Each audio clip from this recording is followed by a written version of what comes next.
दसैँ लाग्यो अरे घर सफा गर्नुपर्छ अरे को भाइलाई हो ए त्यही त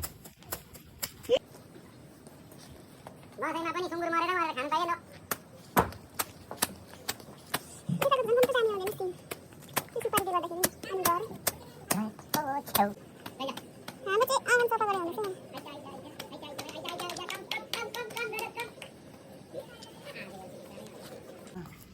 झाँड फडाइ भइरहेको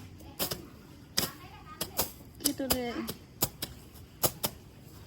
दसैँ लाग्यो हाम्रो चाहिँ यहाँनिर यसरी पढाइ हुँदैछ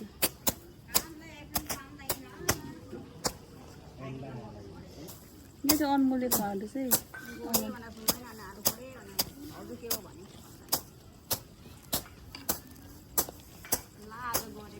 यहाँको सिन चाहिँ दामी आउँछ त्यो चाहिँ मलाई मनपर्छ घरै कसको हो अन्त कसको रहेछ घर आइ बाउको बत्ती चाहिँ कहाँ छ र चास्लो लास्टले दिन्छ जोत्छस् आलु फोडेले भेट्छ है के आलु फोड्यो भनेको चाहिँ भाउजूले त्यसो भन्छ